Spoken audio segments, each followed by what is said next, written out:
Good evening to everyone in India and a good morning to all our viewers in the United States of America. The US has woken up, but it still does not know who the country's next president will be. Donald Trump has taken the election down to the wire. It's a cliffhanger. And the one thing that can be said with any certainty, even as millions of votes are still being counted, is that there has been no mass or popular repudiation of Trump's politics.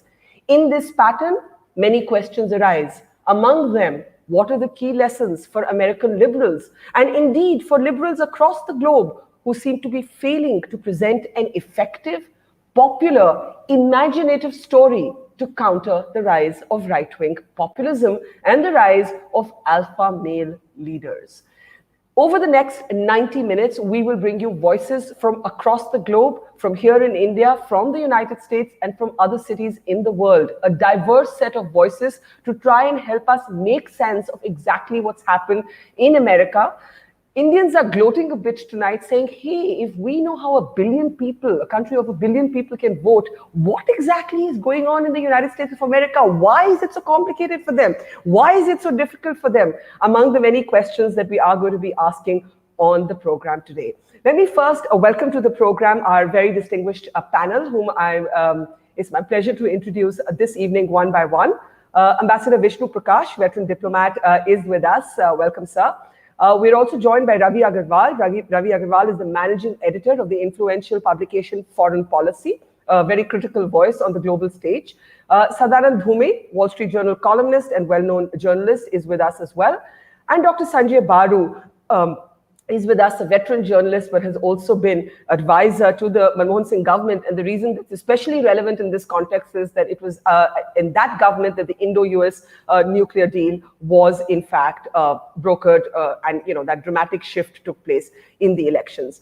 All right, I'm going to get started right away, and I am going to start actually with Sadanand. I'm going to start with Sadanand because when we were talking earlier in my day, and election night had just started, Sadanand was the first to say it's a really good night for Donald Trump. When everybody thought the election was going to go Biden's way, that was the conventional sort of assumption. Sadanand, here's the question. You've slept, you've woken up, you said it was a good night for Donald Trump, but is it a good morning for him, or is it a better morning for Biden? I think it's definitely a better morning for Biden. I went to sleep thinking I would rather be in Trump's shoes. I've woken up thinking I'd rather be in Biden's shoes. And the simple reason for that is that it looks like at least Michigan and Wisconsin look quite good for him, for Biden. And in the end, it's still a cliffhanger, don't get me wrong, and it may just come down to Pennsylvania. But at this moment, about 8:30 in the morning on the 4th for us in America, it looks like Biden has the upper hand. So here's the question. The point you made earlier on this program, on this platform, still holds though. And your argument was that this result, no matter which way it goes, and maybe it goes towards Biden eventually, as you now think, does raise questions for progressive politics in the United States of America and possibly globally, because at least with certainty we can say what's not happened is a mass backlash to Trump. So what sort of questions does that raise for Americans? Absolutely. And I think, for those of us who are journalists, I think it raises a really fundamental question, which is that do we really make the effort to understand people who do not think like us?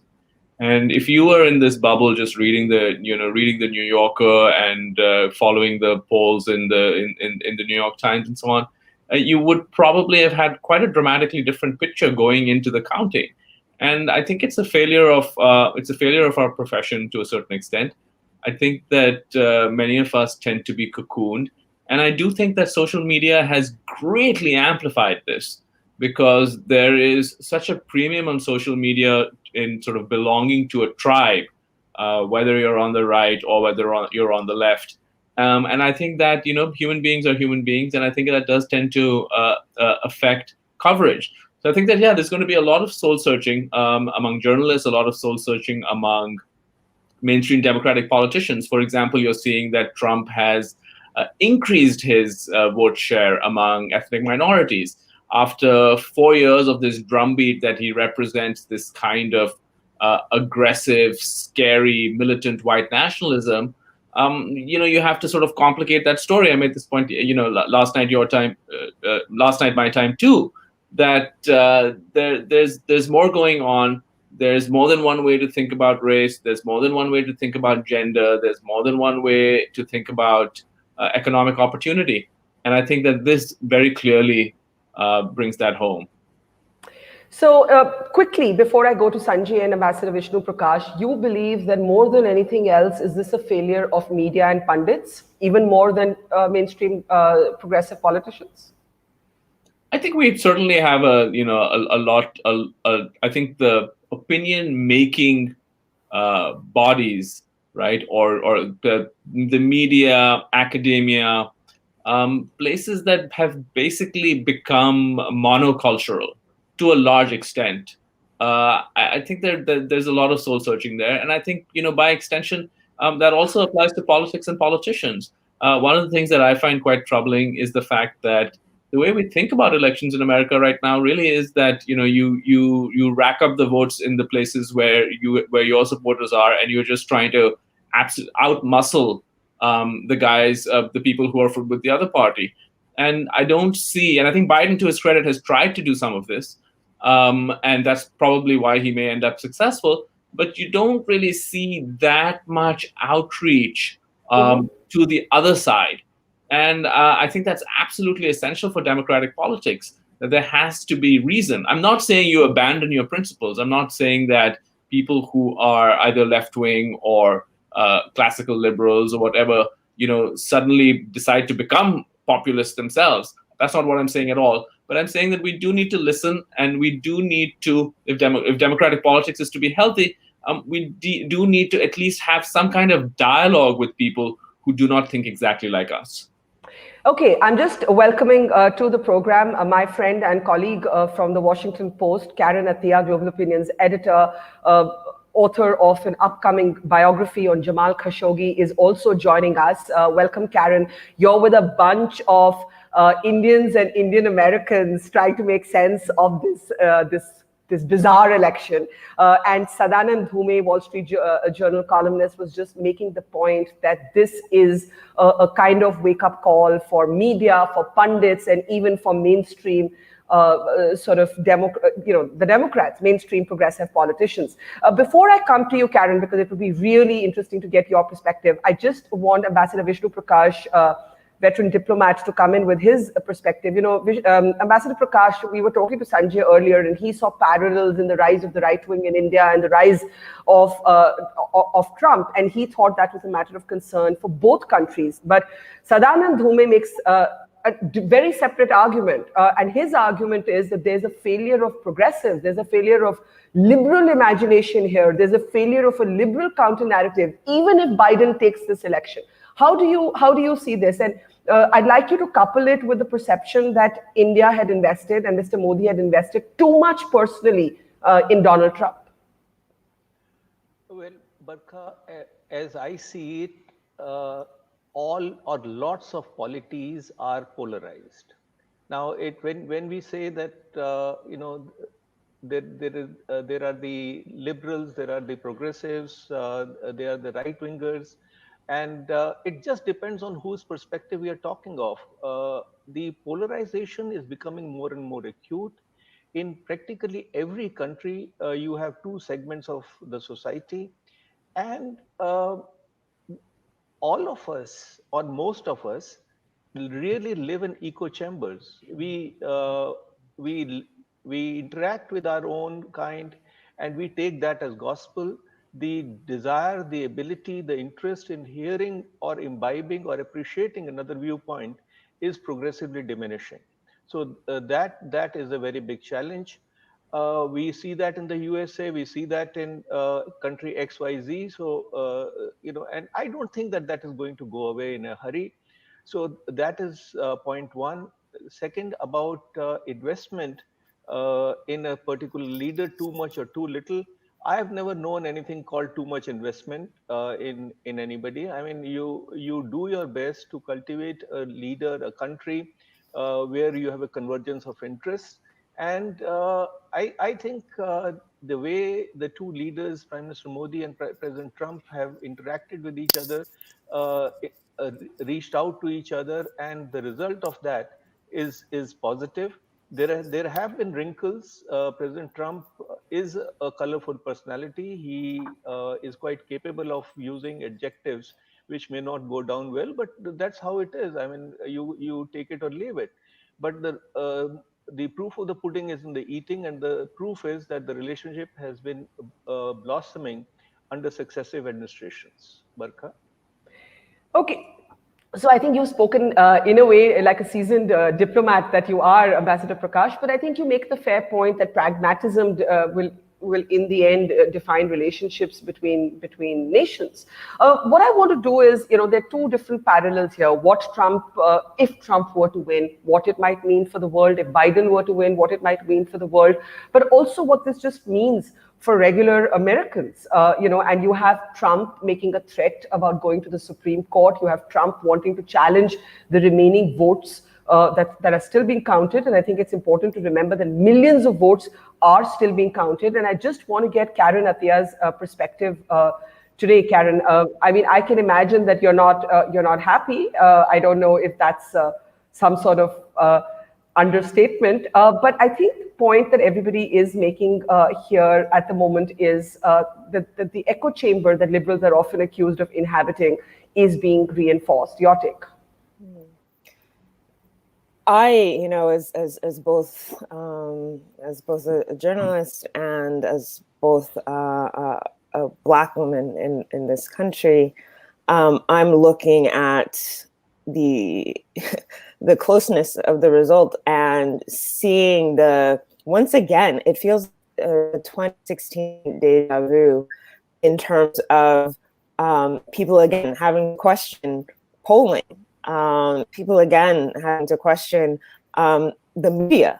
How did we not, well, I'll qualify the we, how did a majority of those who are tasked to comment and to interpret the mood, I would argue the feeling of the nation, perhaps not see this or not predict it, or saw it, and those of us in the media who were tasked with reporting how people were feeling just sort of stuck our fingers in our ears and said, no, it's fine.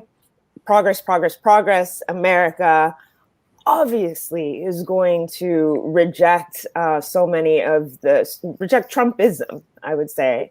And that has not happened. The fact that, it is still counting. There are millions of votes that still need to come in. I think there is a lot of uncharted sort of democratic territory right now. We were voting in a massive pandemic. There was a high number of early votes. I'm joining you here from Texas, and there was a hope, a glimmer of blue hope that Texas, which has reliably been a red state, may go blue. And for several hours, the candidates were neck and neck. Now, Texas ultimately went to Trump as far as the presidential votes went. We're also looking at Senate votes. But right now, the scenario, even if we see a Biden win or presidency, the fact that it was not a sort of a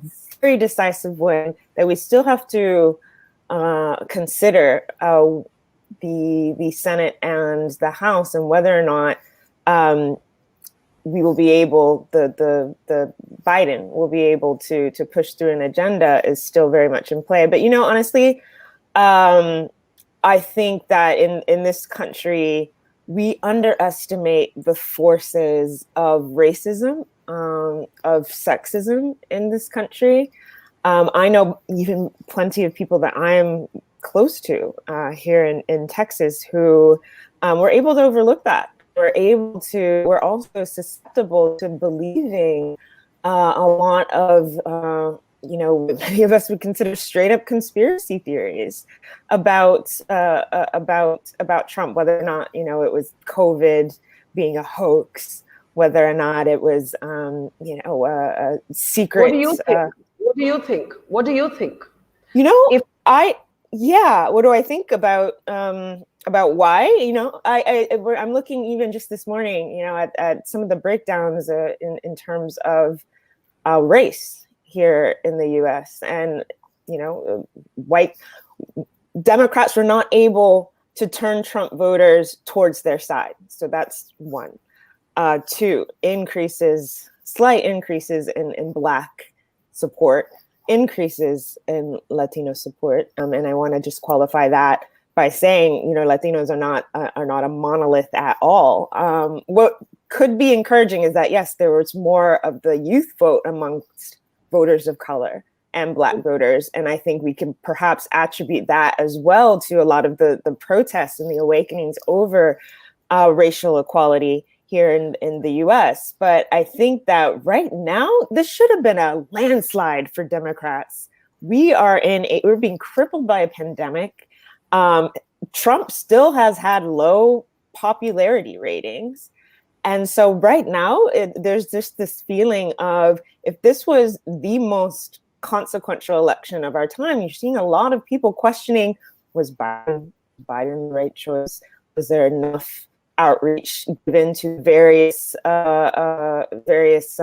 communities and Latinos? And I'm also preparing for a lot of scapegoating right now, but ultimately, we're still seeing that white voters held the line for Trump.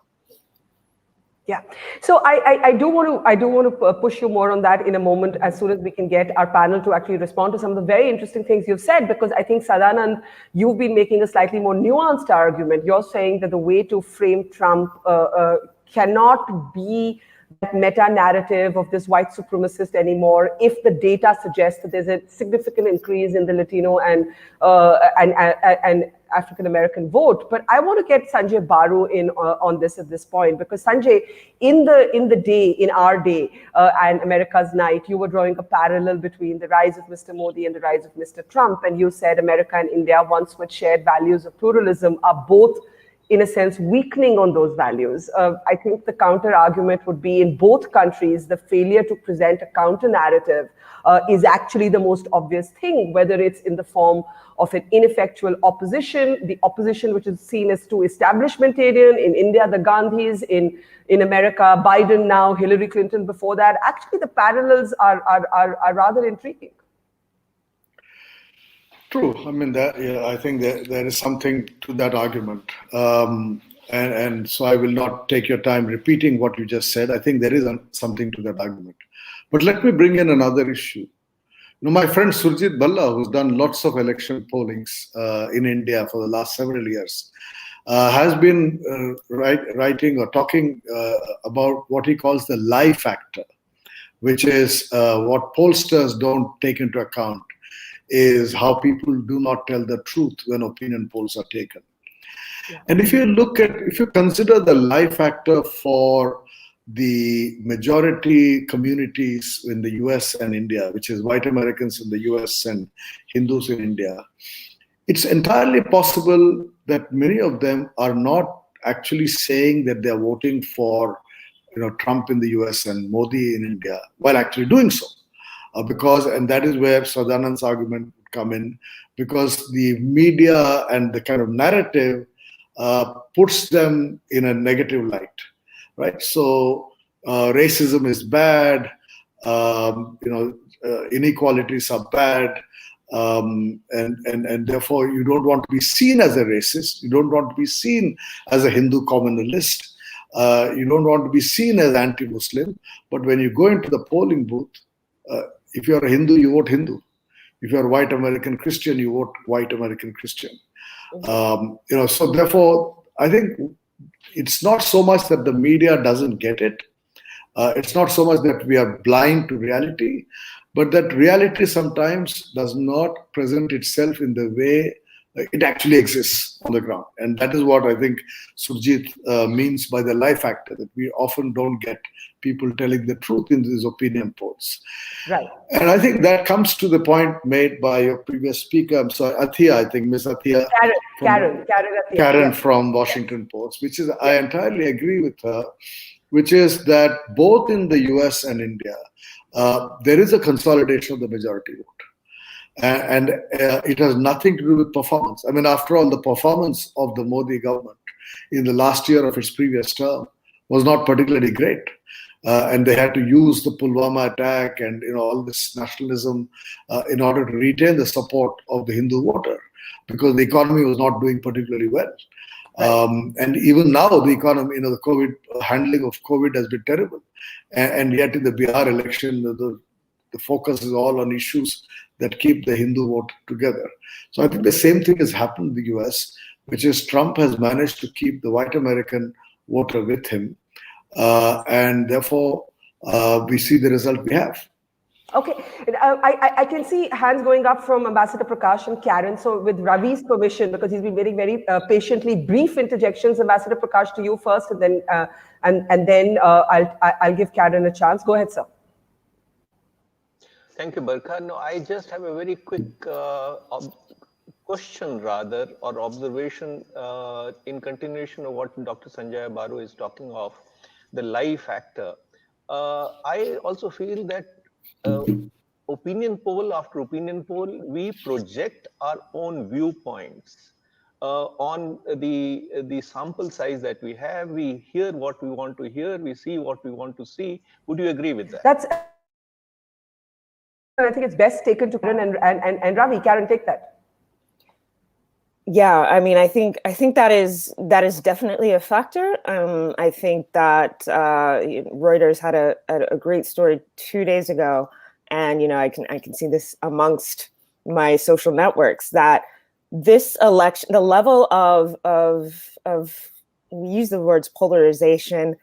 I would say the rupturing of social networks, of families, of people who have cut off contact with family members who have voted for Trump, who have voted for Biden. This is going beyond an election that it's just, I disagree with you on taxes. I disagree with you on immigration. This is going to people. It's almost like a referendum on each other, right? On where your values are and whether or not these values are seen as compatible or not. So I definitely do see and can understand the social benefit, honestly, to either lying or keeping secret who you're going to vote for until you get to the polls. That being said, those of us who are from places like Texas and are from communities of color, even before this happened, and I've been in Texas because of COVID for the last several months. And I, just talking to people here, talking to friends and family here, talking to voters here, I was actually quite nervous, given that there were a lot of people who sat out in 2016 and who were mobilized for Trump this time. So when we saw the high numbers of voting turnout, we sort of assumed, Democrats, the breakdown, Democrats mostly voted early. A lot of Republicans voted in person. But that enthusiasm, that turnout was also for first-time voters for Trump and first-time voters for Trump from older communities of color as well. So being here, I was a bit, I can't say that I was shocked at some of the numbers that are coming out in terms of these switches, but I think I would just say that again, this, if we are framing this more so in less in sort of left versus right, that sort of thing, but in terms of majoritarian politics and how you consolidate majoritarian votes, the Republican Party is doing it. Has done it. And so I think that, again, this was a heated and a very emotional battle for so many people. And I'm not sure that we in the media know how to adequately take these sort of temperatures until after the fact. I think that's such a good point, and it's as true for all of us here in India. Ravi, you've been waiting very patiently. Go ahead. The big strokes, the broad strokes that that are emerging. Sadanand has shifted from feeling it was a good night for Trump to a better morning for Biden. But I was watching someone make the distinction between a moral victory and a political victory. So how would you react to that? Just give me a second. I'm just unmuting you. Sorry. Go ahead. Thanks, Barkha. Yeah, I completely agree with you. I mean, I think the caveat we all need is that anyone could still win. It's still unclear as to, what the margin might be, no matter who the winner is. But all of those caveats aside, I agree with the point you made about how the moral victory that I think the left and Democrats were looking for in terms of a thorough, emphatic repudiation of Donald Trump, that hasn't happened so far. It may yet happen in that at a lesser level if Biden still ends up winning. But in terms of the rapid sort of release that I think everyone was hoping for on election night, that didn't happen. So the moral victory is tougher to claim. And again, no matter what happens, I think we've opened the window for Trump to spin this in a variety of ways, even if he were to lose. As far as the political victory goes, and I think, those of us who are journalists are already beginning to wonder what we did wrong, how this compares to 2016. A few things there. I mean, I think first we have to admit that the US electoral system is very strange and very complicated. As someone who's not American, I'm always absolutely befuddled by how the system works. We mustn't forget that Biden is likely going to win the popular vote by a large margin. He will probably receive the most votes in the history of this country. And that's something to not forget. But then how that translates into the electoral college, I think, is where most of us and the predictors and the pollsters often end up making their mistakes. So I would wait for all of that before we draw too many conclusions as to where we've gone wrong. But I think more largely, just to play off some of the sentiments that have been raised by this great panel, is that the forces we should all examine in the coming months are the forces that I think have divided not just America, but the whole world for, the last 20 or 30 years. And that is, a lot of globalization, ignoring communities, which often feel like they are left behind by mass urbanization, by real changes in technology, which in some senses leave them behind, and then ends up creating this sense of an us and a them. And we're going to parse the us and the them across many different axes over the next few weeks. There's race, there's gender, there's income levels, there's geography. And those are all things, none of which is a monolith, we should make clear, but all of which should be examined in terms of, where is the left not being able to connect with people in real communities, not in big cities. Mm-hmm. I think that question is the eternal question. Why is the left not able to have that mass reach? I'm just going to also welcome Atish Taseer in a moment to the show. But Ambassador Prakash, if you are the most sanguine in a way on this panel about what a Trump win, if it were to happen, could mean. So why are you so, in a way, shrug your shoulder? Do you not feel that it has any real consequences for India, or do you believe that the countries have voted, it's a free and fair election, and we should not get over involved emotionally in this point? One sec, sir. Yeah, go ahead. So you have to unmute yourself, sir. Please unmute yourself. You're muted. Yeah. Yeah. As I was saying, as far as I'm concerned, none of the above. I have a very different take from the couple of characterizations that you have made. I feel that and I'm kind of slightly moving beyond or expanding the scope of the comment. The reaction of President Trump was which was something being feared, and B, which is something not in keeping with democratic traditions. I at least could be wrong, but I feel that it was a panic reaction because, to say that stop counting when 60 million votes have been counted and not the 102 million, which are also allowed under the law, whether it was the postal ballot or the early walk-in vote, is something which is very, very unusual. The law provides for the votes to be counted for 3 days or 6 days. And how can you say that that will not happen? And to then go ahead and say that it's a big fraud being perpetrated on the country and we have already won is something that can cause a lot of angst and anger and can divide the societies even further. So my back of the envelope analysis shows that, and I could be wrong, that the chances of Mr. Biden winning are quite high because all that he has to do, and given the margins at play, he has to get Arizona, Nevada, Wisconsin. He's likely to get Michigan and Georgia. I mean, you can say that all he has to do is very simplistic, but it's doable given the fact that a large number of votes, early votes, have to be counted, and they are uh, overwhelmingly in favor of the Democrats. Last comment, Barkha. Uh, I think that going to the Supreme Court, there is nothing wrong with that. The system provides for you to tap the doors of the Supreme Court. We know what happens in India. And whether it's a decisive win or not, whether it's a moral victory or a political victory, I think these are just semantics. At the end of the day, is a victory is a victory is a victory.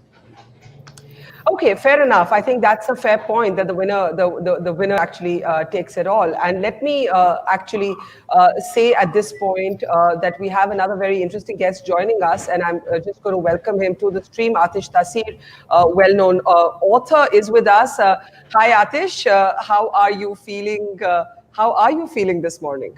A bit wrecked, I have to tell you. Do you want to explain that? Well, it's just, I mean, we were up all night, and there was just such a sense of expectation, and obviously I'm in New York, and it was a fairly democratic crowd that we were among yesterday, and I think people were really hanging on to something that looked like a mandate, a decisive repudiation, any of those things, and the night kind of brought all sorts of horrors, and this morning things may be okay, but they're not going to be okay in any decisive big way. One's sort of really waking up to if anything, a more violently fractured country.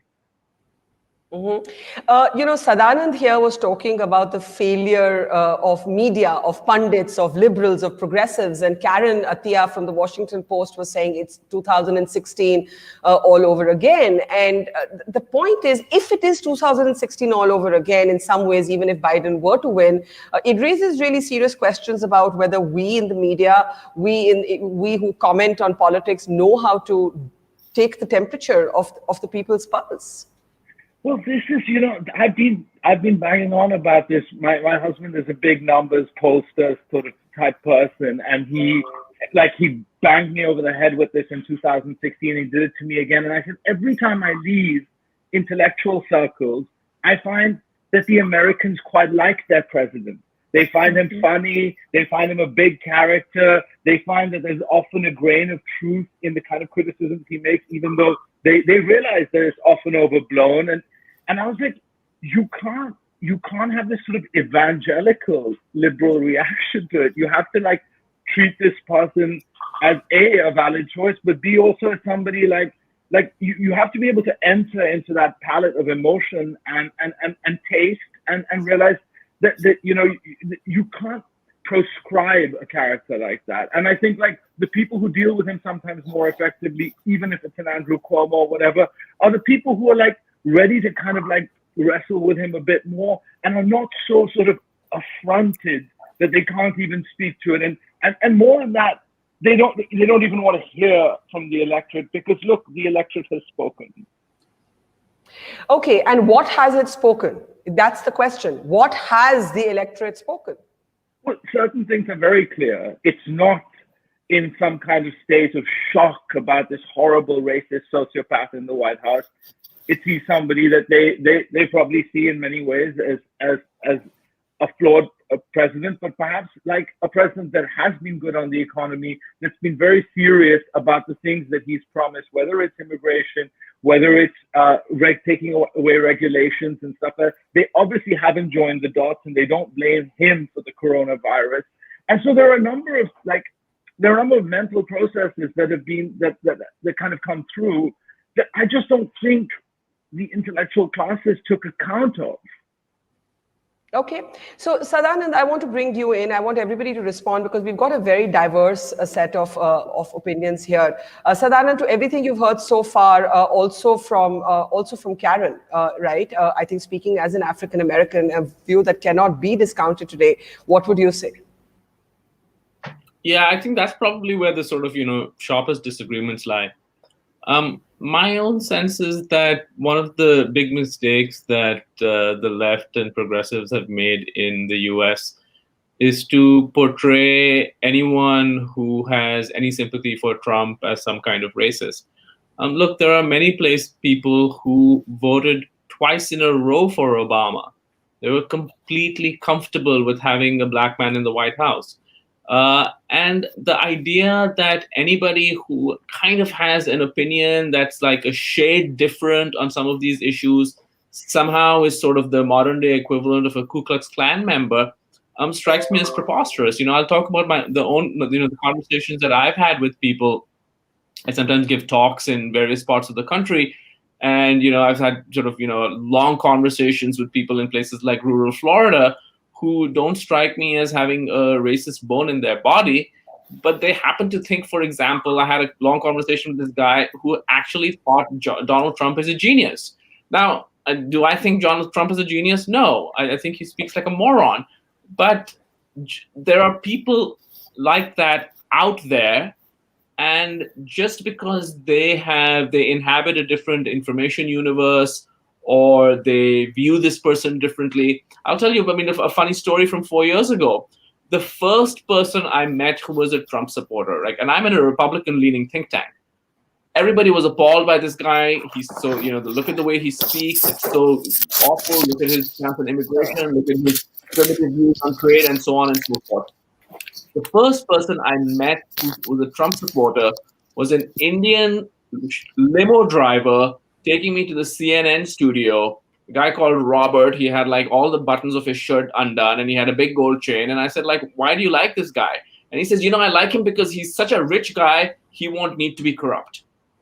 Now, the fact is that people like that exist, right? My Vietnamese dry cleaner liked Trump. And I said, why? And she's like, well, I'm Vietnamese, and when we come here, we're told that Republicans are the party that's good for business. So there's so much more complexity in this story, and it gets boiled down to this sort of, ridiculous essentialization that everybody who supports Trump is some kind of racist. Sure, are there some racists who support Trump? Yes. Out of the population of American racists, would they overwhelmingly support Trump? Again, yes. But again, it's sort of similar to what we're seeing with the BJP. The BJP has a lock on the Hindu bigot vote. That does not mean that everybody who votes for the BJP is a Hindu bigot, or even most people. So are you saying that you could vote for Trump? You could have voted for Trump in this election and not be a racist or a sexist? You could vote for Trump because you think the left has overdone their version of identity politics. You could vote for Trump because you think that actually COVID is not such a scary thing after all. You could vote for Trump because you think that keeping your job is more important than taking some risk with the pandemic. You could vote for Trump for many, many, many different reasons. So I think the parallel in India would be, the assumption that anyone who votes for the BJP is a Hindutva bigot, and a lot of people vote for a whole bunch of different reasons. So let's just get reactions to that, because Atish, you made the point that the electorate has spoken. I want to get Karen in to respond also to what you've said. And Karen, Sadanand makes the point that not everybody who votes for Trump is a racist. If you're going to essentialize every Trump voter, you're actually never going to be able to bridge this gap that seems to exist in the polarized America of today. Just unmute yourself before you respond. Yeah, I want to respond to a couple of things about this. And I think it comes fundamentally down to how weak our discourse is on race and what the term racist even really means. Now, if we're going to, go back to Obama, and we hear this a lot, of people who voted for Obama and presumably, white people, non-Black people who voted for Obama. If we looked at how Obama had to navigate the space that he was in while he was president of the United States, he actually talked very rarely about race, very rarely about race. And there are plenty, as Trump came in, he also ran on a platform of trying to undo everything that the Obama administration had done.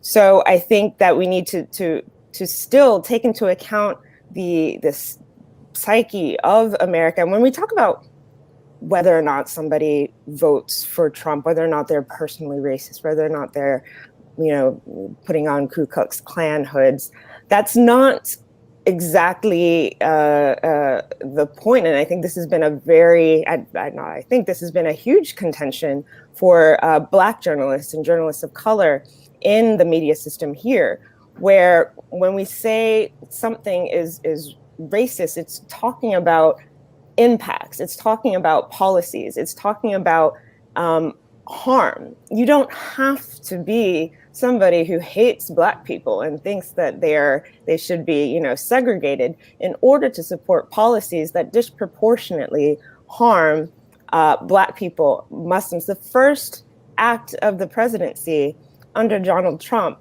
was to enact the ban on Muslim countries. So again, it has been a naked form of identity politics, and a naked form of identity politics that has sought to marginalize and further push to the edges those who do not identify as white. And I would just say the same thing for race, same thing for sexism. You do not have to be a white person in order to support policies that disproportionately harm people of color. Sure. I want to get Ravi, Atish, Sanjay, and Ambassador Vishnu Prakash in that order. Ravi, go ahead. Yeah, well, just on riffing off of what everyone was saying, I completely agree with Karen on this, in that, you'll often find people, including Trump, who will say things like, "I'm the least racist person I know," when obviously that is not true. And so I think perceptions of what racist actually is very sort of vague here in the United States. But I do want to raise the point of information in the media here, because that's so important. I mean, Sadanand was talking about the guy he met in Florida who thinks Trump is a genius. I mean, in as much as we're all sort of putting our hands up in the air and saying, what has the pundit class, the pollsters, what have they all gotten wrong? But and they may have gotten a lot of things wrong, and there are disconnects in American society, as we were discussing. But just calling a spade, I mean, there are people who live in parallel universes in America through media ecosystems. I mean, you could be subsisting on a diet of Fox News or on the online sort of Breitbart universe, and you will have an entirely different, free from facts-based discourse to dive into. And so we can try to parse why people made the decisions they did, but unless we actually get to what was the information they had on which they based those decisions, this discussion won't even go deep enough. And I think ultimately what it comes down to... Whose fault is that? It's our fault. We in the media. If people do not have the information that they need... It's not as simple as that, Barkha. And I think so over the last few months, we've been having many discussions about regulation, right? So we have to discuss how to either break up big tech or regulate the likes of Facebook and Google, which are often sort of playing as media players, but refuse to accept the responsibilities of being part of the media. And I think similarly, what America needs to discuss at some point is also regulating broadcast media, regulating print. I mean, if you look at the UK, for example, which has a media watchdog for TV, Ofcom, they have fewer instances of, completely fact-free TV discourse, even on a Murdoch-owned channel back in the day, which was Sky. You really set the cat among the pigeons with that one. I know all of you are on limited times, but Atish has just joined us. So Atish, go ahead. You said the electorate has spoken, and I think the division now is going to be: is every Trump voter a bigot and a sexist and a racist? That's what Karen would feel. Or is there a space for Sadanand's point of view, which is that it's actually the opposition that may have failed, or there could be any bunch of reasons. Just to be clear, I don't think. Sorry. Just to be clear, I didn't say that I think every person who supports Trump is a personal racist. What I would say, or sexist. What I would say is that A, they're willing to overlook that in order to vote that, or B, yes, they're willing to vote again for a man who espouses racist policies and therefore supports. Supports. So I just want to make that clear. Okay, Atish, go ahead. See, one of the things that I become very aware of, every year we go down to Tennessee to visit my husband's family. They're like Southern Baptist, evangelical, really solid Trump voters. And, we come from highly politicized environments where politics is almost exclusively our way of being. We have a language, a vocabulary, we're reading certain publications. And one almost expects that one is going to meet one's mirror image, and one has prepared all these arguments. And it's sort of, you think, here's my counterpoint. And then you arrive in Tennessee and you realize that there's a completely different texture of life, that it's almost certain cultural concerns. People are more concerned about what sports teams you've been watching, what games you've been watching, how long it took you to drive down. They're a little uncomfortable if politics was to take up like 90% of your discourse. And so I feel very much like it's not so much adjusting arguments and adjusting, it's like adjusting to actually different modes of being. And in that mode of being, if your like school friend used to make a racist joke, you can look back and be like, oh, was he a racist? How much was he a racist? And so I have a lot of tolerance, partly because I think of my job as a writer or whatever, to be able to listen to these different voices and to be able to kind of enter the inner controversy of that different way of life. So I kind of try to stand back from boxing people in like that, because I just think it doesn't give me the full picture of what they're like, of the level of humanity really in that kind of person. And I'm uncomfortable with that kind of judgment. So let me ask all of you in the end. I mean, I know Karen is on the clock, and so are some of you others for other shows. But so let me just ask you quickly: what's the one big lesson for progressive politics that this election is throwing up that liberals or progressives, however they may self-identify, refuse to see or are unwilling to see, that could be as true for the United States of America as it is for India? And why don't I start with you, Karen, and then Ambassador Prakash right after that, right? Quickly, Karen, do you want to take that? Like, is there a sense that there's something that people are just unwilling to see, that they have to see after this election? Well, I think that particularly for is to not take certain votes for granted. So definitely to not take whether it's Latino votes, whether it's Black votes for granted. I think that progressives and liberals needed to work 10 times harder this time around, given the stakes that they said that this election was for. So that very much is very clear. Okay, Ambassador Prakash, you wanted to add to that? I need to unmute myself, right? Yes, we can hear you. Go ahead. You can. Okay. That is precisely the point when Karen says that the progressives have to try 10 times harder.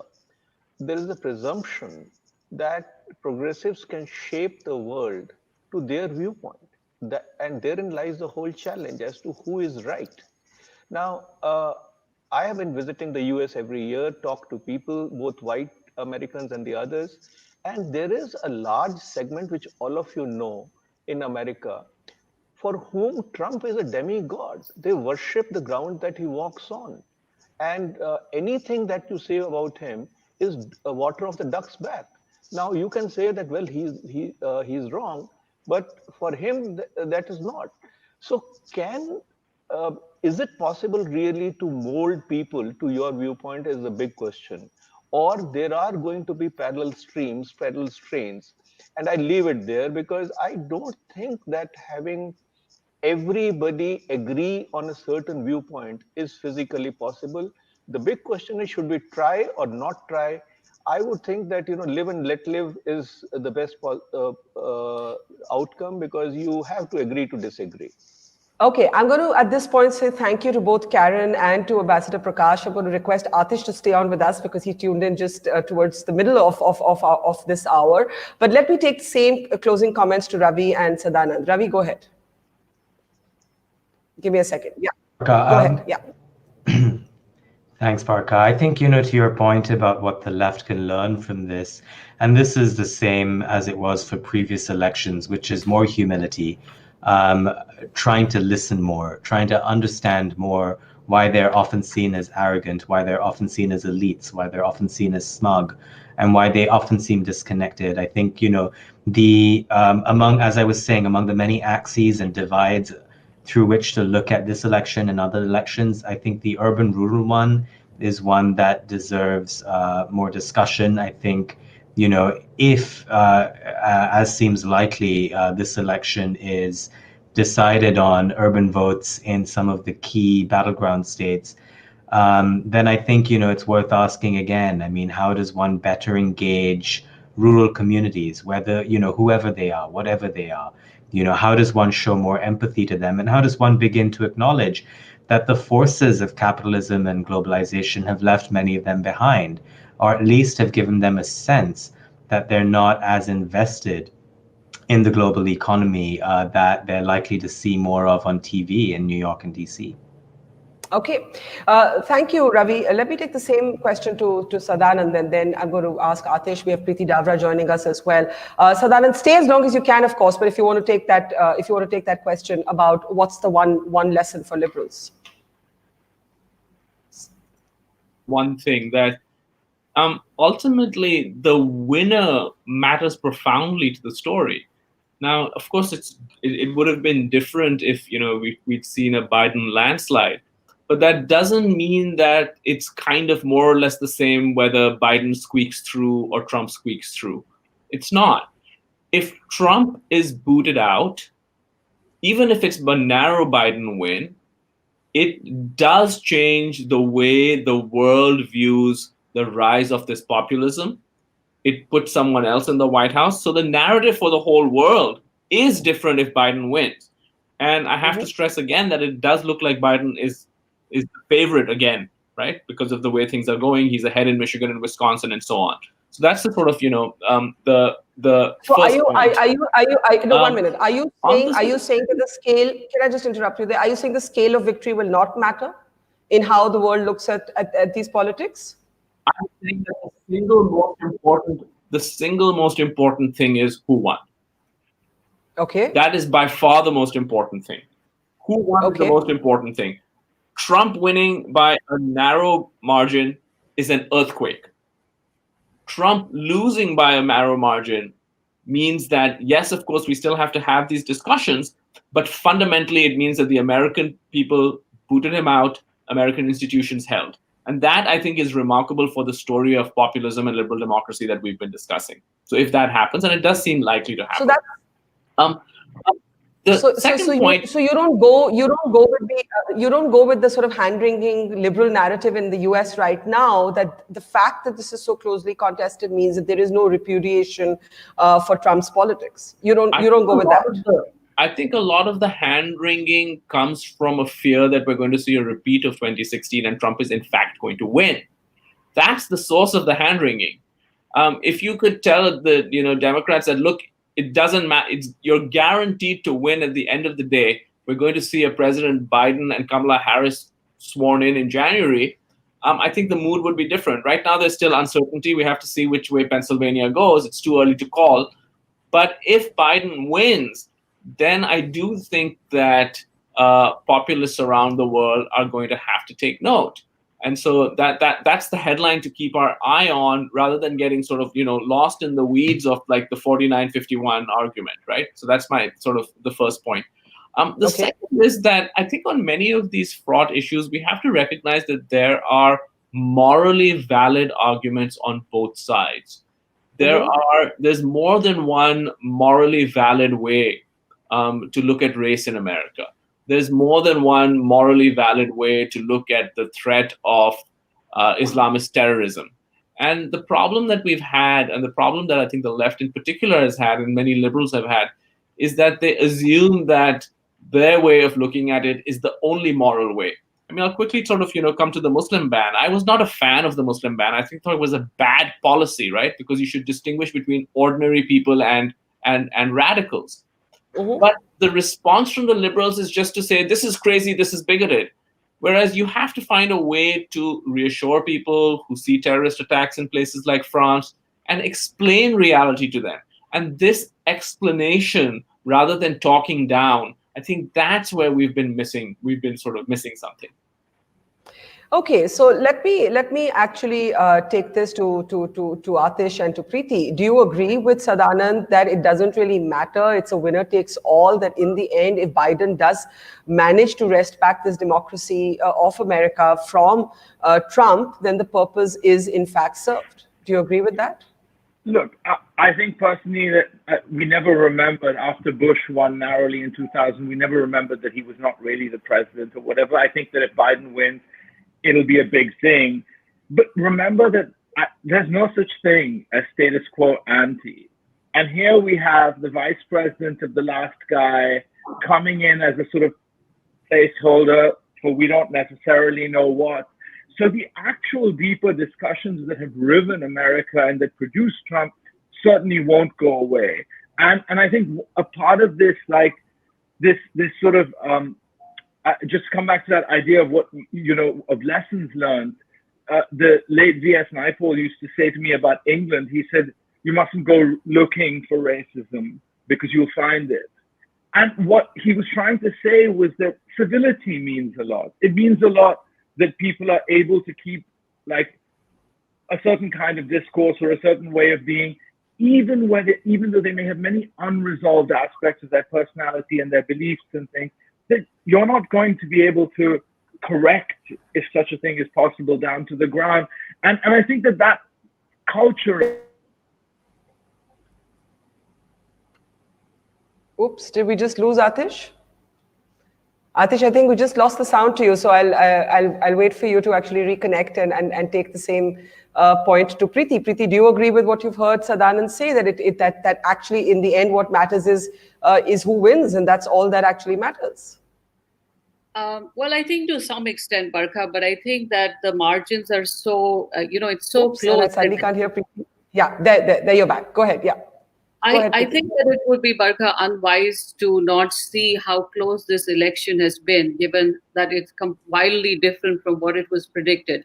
I don't know if your guests have said this earlier, but the point that I want to make is that, religion has played a very big part in this, just like in India. And somehow Trump has tried to say that, Democrats are trying to do away with God. They even want to take out God from your life.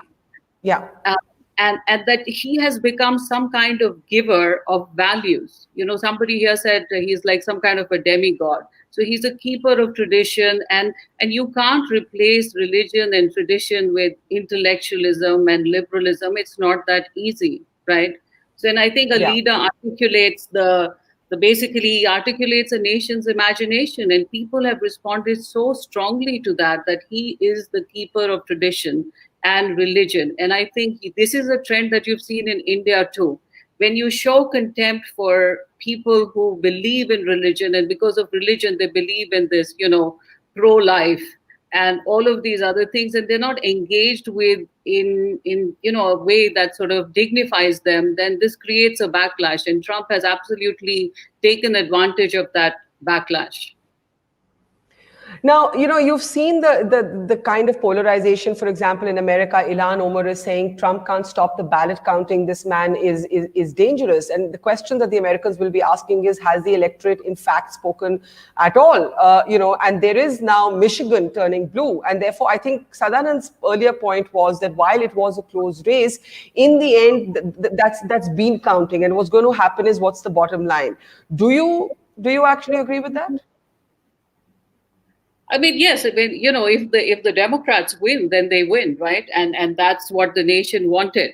So I agree with that. But like I said, I think this is just too close an election to make right now any predictions about where America is today. Like I said this morning, we really have to think about what these values are that the liberals talk about and the conservatives talk about. And there is some kind of moral superiority in the way that liberals articulate values as if they understand it and they are the keepers of it.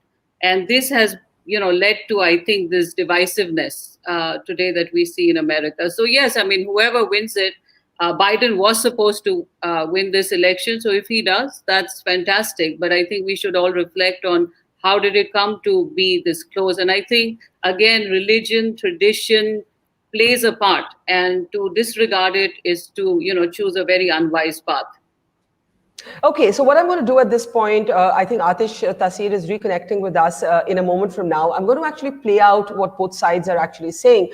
Trump earlier was actually speaking about possibly going to the Supreme Court, and obviously the Democrats are outraged at that. Let's just listen in to what Donald Trump has. We won there. We lead by 76,000 votes with almost nothing left. And all of a sudden, everything just stopped. This is a fraud on the American public. This is an embarrassment to our country. We were getting ready to win this election. Frankly, we did win this election. We did win this election. So our goal now is to ensure the integrity for the good of this nation. This is a very big moment.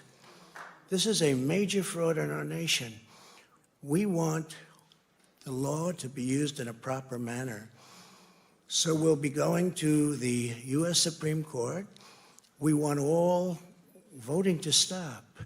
We don't want them to find any ballots at 4 o'clock in the morning and add them to the list, okay? Okay, so, I don't think that that's actually going to happen. I think at this point, it does look like we are going to have, Biden making it. Michigan has just turned blue, and you have the Biden camp sounding a little more confident. So Atish, you're back with us. Are you feeling a bit better? You started this program by saying that's very good news, because before I got on, I was waiting. I've seen the margin narrow, but I didn't know that it actually turned blue. Thank you for telling me that, Barkha. So I think that Atish, the point that's being debated, and Preeti believes that the numbers and the scale of victory and defeat will matter. And Sadanand, in his last comments, was saying it doesn't matter. The winner takes it all. If the Democrats take back America, that is enough. And it will be, in a way, the end of Trump kind of politics. Do you think that's true? Well, there's no mechanism for it. Like, there's no opposition as such. You don't sit in the same chamber. There's no leader of opposition. There's no shadow prime minister. When the other person loses, even a big personality like Hillary Clinton, like a shadow kind of immediately falls. Now, Trump is going to rattle the cage for sure. And I don't think Trumpism itself is dead. But I don't imagine 4 years on that, like, you're going to be able to sort of, you're not going to be able to take advantage of this moment as he was able to at a certain time. So yeah, I think that if there is a Biden victory, it'll bring like an amazing feeling of respite, and it'll change the subject, and things will reconstitute themselves, but we won't be faced with the same situation again. So explain that. What is the same situation? Because I know Preeti has a slightly different view. What is the same situation?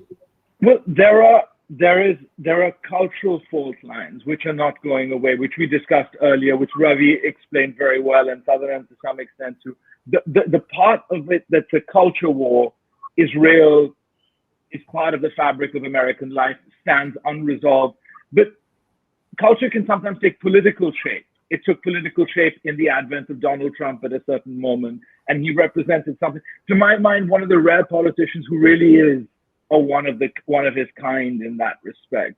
And so 4 years on after defeat, the ground would have moved definitely, and we would be like still confronted with the deeper issues. But I don't think that actually Donald Trump would be what we're dealing with. Okay, so before I ask Preeti to respond to that, Atish, I want you to talk a little bit from a personal perspective, right? You're somebody who in India started off as a supporter or an admirer of Narendra Modi, a bitter critic of the liberals as represented by the Congress and certainly by the Gandhis. You then reached a point where the BJP doesn't even want you to come to India. They've basically told you, stay away, stay in New York, don't come back. You've got Pakistani links, you're fighting that. In some ways, how do you see, and I want to ask both of you this, how do you see the parallels in that liberal right-wing contest that's unfolding in America and that is unfolding in India? Do you see parallels? And in your own journey in particular, Atish? So absolutely. But what I believe about the kind of global populism that we see today is that it's a very eloquent criticism of the way we live, even though it may not necessarily be a solution. In 2014, I thought Narendra Modi might be the solution, that we could actually entrust ourselves to something like that. What we find ourselves in a more difficult situation, which is that the criticism remains valid, but the solution is possibly invalid. And so in India, that old Congress world order was 100% decayed, 100%. It could have been pushed and it would fall down as it did. And as you can see, it hasn't recovered. It hasn't presented an option, a credible option. And so we have to believe that what the forces that Modi was representing were a valid criticism of our way of life. And similarly, what Trump represented in America, all of that remains valid. And it's interesting that look what we've come up with all our outrage.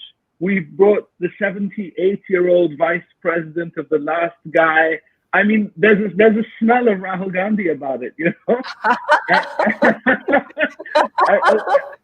and I think that's very much a testament to the weakness of the response. Yeah. Preeti, do you want to take that? So Atish, for context, Preeti was among the organizers of the Howdy Modi extravaganza event when Trump and Modi shared a stage. And she was saying earlier on the day that she lost many friends when she organized that event. And before I actually ask her to respond, Atish, at the time that you supported Modi in 2014, did you lose some of your progressive friends? Yeah, I mean, it was a career damaging move. I mean, I think even with a novel, for instance, like The Way Things Were, just because I'd expressed some vague hope that Modi may be good for that moment, it was very much like attacked. My sort of cast of mind was attacked, and I'm not like some kind of reformed lefty. I still find that world incredibly difficult and incredibly parochial. And not willing to take on board the message of the moment. So I mean, but yeah, it's very damaging in intellectual circles, in journalistic circles. If you even express a nuanced argument, let alone if you were to say I support Trump or I support Modi, and I think again that's part of the problem. You can't vilify people like that. Yeah, I agree. And I think that camp war is unfolding in absolutely an identical way here in India. But Preeti, then they use the word centrist for people who are willing to see the other side, and that's almost become like an abuse. So I'm just wondering if you can speak to that with your own experience. Yeah, actually, as I was saying, Barkha, that I organized this event with the Texas India Forum, which really is a representation of the Indian American diaspora. And you have to give, legitimacy to the fact that within 3 weeks, we had 50,000 people registered. So my point was, would this have happened for Rahul Gandhi or say any other leader? And if the Indian American diaspora is so enthusiastic about the prime minister, then there has to be some legitimacy to, him being the leader of the country, and we should give it. We should give articulation not just to Indians in India, but also to the Indian Americans who are trying to come of age and say, hey, we have a great country, and this is the man who represents our country. So he should get a global platform to speak. But I could not get a single, and I have mostly my friends are in centrist, or I'd say left of center media. I could not get a single person to come and attend that event in Houston. But when Trump brought his White House team, there was every single journalist who showed up, and they covered the event. And my point was, show up and then put your take out there. But to just censor it, it just seemed to be counterproductive. You see, and that was the point. And New York Times, Roger Cohen showed up. He interviewed with Jaishankar and Harshvardhan Shringala, and then he wrote an op-ed in whatever way he thought. But at least he tried to understand this point of view of the other side. And that's all I'm trying to say, is that let's try to hear both sides, and then you can take whichever side you want. And okay. So let me argue this now from the other way, and just, we have about 10 minutes, so I'll just take your last closing thoughts from both of you on this. Atish, there is one school of thought that says we must be willing to engage with any other point of view. There is another school of thought that says you can't engage with bigotry, you can't engage with hatred, you can't engage with racism in the American context, sort of Muslim bigotry in the Indian context, and that is what a number of liberals would continue to argue. They'd call it monkey balancing. So how does a free thinker, and I think we should all be that, who are in the business of studying politics and the world and the people around us, how do we reconcile by not compromising on our core principles, but still being willing to engage with an open mind to understand the psychology of an ideology that we may not relate to? So firstly, on the subject of engagement, we have to stress this very important point that Modi and Trump are two totally different animals on this level of engagement, because Modi does not expose himself to the press. He does not expose himself to press conferences. He is, in a sense, to blame also for shutting down discourse. Whereas Trump, whatever else you may say about him, is an incredibly transparent, accessible president who's almost like able to engage on a level with the press that probably we haven't seen that level of guilelessness in some regards. So that there is a very important difference in that respect. But on this deeper subject, I just think that there are these moments when a cataclysm occurs in this country. 9/11 was such a moment. 2016 was a moment where for 1 second, the discourse opens and people are reflective and they're willing to look at themselves hard and they're willing to think about where they go wrong. And then the window starts to close and a sort of rigidity of views kick in. And by the end of the cycle, you're suddenly leveling this very charged language against the other side, and you've kind of dehumanized them by that point. They're complicit in racism. They're sort of enablers. They're all of these things, and you've really kind of erased that sort of human element that makes people of your country or your group it sort of robs them of agency. It flattens them. And I think that for me, is the most corrosive aspect. And if no matter how this moment goes, it would be so nice if it was possible to retain that sort of window of openness that kind of arises out of a situation like this, where you're really shocked into looking at yourself again, How would you apply that to the Indian context? Because I know both of you have experienced both of those universes. So Atish, you go first, and then Preeti. The Indian context is at the moment much harder, because I don't think that here you see two sides locked into perhaps not always a fruitful conversation, but two credible sides actually fighting it out. In the Indian context, we have this world of the culture of the Congress Party, which it goes on and on and on, and it's sort of there isn't even a conversation occurring. You've had an utter triumph of the other side, And then like, I don't know if there are two credible sides. I don't know if they're engaged in conversation. I don't know. And I've been away for a year. So I mean, I just don't think it's comparable. Yeah, Preeti, do you want to take that? And do you see parallels? Because Atish says you cannot actually make this literal comparison between Trump and Modi or between India and America. There isn't actually that kind of ferocious opposition. Whatever the Democrats may have done wrong, they have put up a good fight. In India, you have a Bihar election and Rahul Gandhi taking a vacation in the middle of it. I mean, he's in Simla. So it really isn't quite the same thing. But go ahead, Preeti. So I think there are two things. One is that there is a battle for tradition to be revived, as I said, religion tradition over this intellectual tradition that, of the liberals. I think there's really resentment around that. So that is true for both the countries. But as Atish said, there's a huge difference between Trump and Modi. Whichever way you look at Modi, he doesn't come across as somebody who shoots from a hip. He's a career politician. He takes it seriously. And so in that sense, it's a little bit hard to critique him. And again, Trump has Biden. After all, today, we can actually maybe call him right now president-elect. So there is a credible opposition. Whereas in India, it's very hard to figure out who to root for, because there isn't a credible opposition. And once again, I would say that, I genuinely, maybe it's a fatal flaw, but I can see both sides of the dialogue. I can see that on the side, people who root for Modi, they also see the things that he has done well in terms of governance, and they don't just brush it aside and say it didn't happen. And whereas I also see that, there is this whole Kashmir issue and there's genuine divide and grievance on that. And I think in America, my last point is it's very positive that just last month, the Hindu Americans on both sides had a debate. And I think this is what is needed. Like, what is your idea of Hinduism? And what is your idea of being Indian? And can both sides come and talk about it in a civil way? And I think that would make it clearer. Okay, if Biden has taken this election, 30 seconds concluding remarks. Preeti, I'll start with you. If Biden, after all the sort of song and dance is done, if Biden is the next president of the United States of America, what is the election trying to tell American politicians?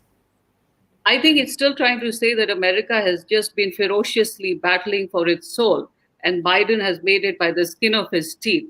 So I think when Biden comes to rule, the issue that I see is that how will Biden get people to wear masks, to social distance? These people who are absolutely against masks and social distancing, any president who becomes has to get rid, or at least make the epidemic, go away in some way. How will he get the buy-in of these people? So I think his success will depend on how he's able to convince these people to basically, play their part in bringing this epidemic into control. Okay, Atish, last thoughts? Oh God, Barkha, I would just take a holiday, take up gardening, start to read Proust again. No, but jokes aside, it is actually I do feel we're a country in need of a kind of balm or a reset or just a moment to catch our breath. And the president, as much as he represents these very volatile forces, he's just constantly there, rattling the cage, fanning the flames. One is just I don't know what Biden will represent. I don't know if there's a future after Biden, but I'm really, really looking forward to a break, to just a moment to step back and think again. Okay, so I think you may have got yourself that. It certainly looks like that. But I mean, after the ups and downs, we'll wait for this election to be officially called before certainly we call it.